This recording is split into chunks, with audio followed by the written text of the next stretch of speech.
everybody, and I'm really pleased to be down here in Melbourne. So I'm the director of what's called the University of Queensland and Blue Care Research and Practice Development Centre, and also the director of the Australian Centre for Evidence-Based Community Care, which is a Joanna Briggs Centre. But my background is I'm a registered nurse by training and worked for many years in aged care, in residential care and in acute care, in geriatric assessment teams.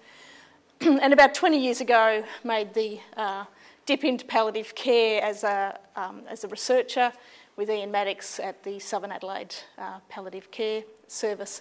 And really what I've been trying to do for that 20 years is to marry my passion for improving care for older people with palliative care. And so this project, which was funded by the Department of Health and Ageing, is really a sort of a culmination of those experiences and the opportunity to try and come up with an educational toolkit that hopefully might assist you in improving the care of dying people in your facility. So I'm going to run through how the toolkit was developed, what's in it, and then a little bit about how you might take that into your own workplace, and then we'll have plenty of time for questions. So I'm sure that most people here know these figures because you work in this setting, but I think it's always interesting to note that really there's some people who are going to come into your facilities and they're going to die fairly quickly. And so you need to have processes and procedures in place to make sure that happens well, but you may not get a lot of warning because about 17% of people die within 3 months of admission. In actual fact, there's many people who die within a week of admission. I'm sure you've all had that experience.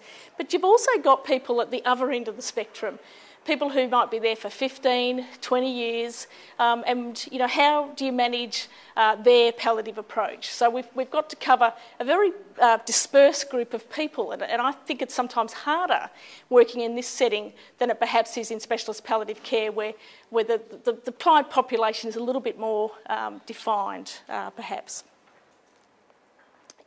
You might be familiar with these graphs. They're the dying trajectories that are often put up. And really it's these bottom two that you're probably most familiar with. It's the organ failure and the frailty, where there's a progressive decline over a long period of time. Functionally people, sometimes with the organ failure, you have the ups and downs, but they never quite get back to where they were.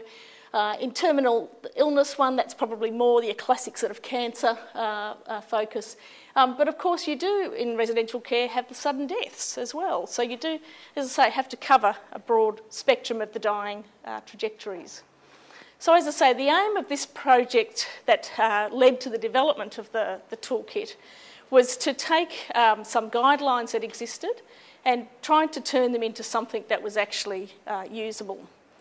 So the two sets of guidelines that we were working with were the guidelines for a palliative approach in residential care, which originally came out in 2004, and then they had an enhanced version in 2006, where they went through the NHMRC ratification, and also the pain guidelines, which again now are quite old, and they're under review at the moment.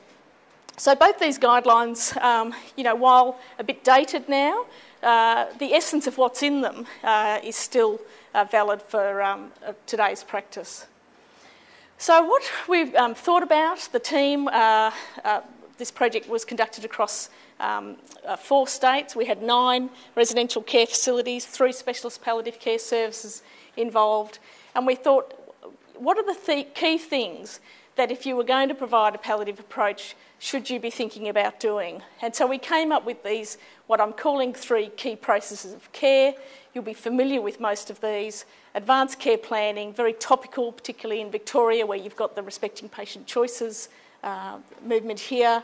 Palliative care case conferences, probably more the domain of specialist palliative care, but certainly very important in this setting. And the end-of-life care pathway. And you may have heard the terms Liverpool care pathway. In this project we used what's called the residential aged care end-of-life care pathway, and that was developed by Brisbane South Palliative Care, who were part of our consortium. But it was developed specifically for residential aged care. So I'll talk a little bit about those. We also looked at 5 what we call clinical domains of care, and what we tried to get from the staff that work in this setting is what are the common symptoms and things that you come up against that we need to give you some education on. Pain, obviously, important. Shortness of breath or dyspnea is usually one of the second most common symptoms that people have with organ failure in this setting. Nutrition and hydration are enormously important because of the large proportion of people that you have with dementia. There's plenty of seats at the front if you want to come round. Oral care, which is so important, but often people forget the importance of it. And so we really wanted to highlight that, and delirium.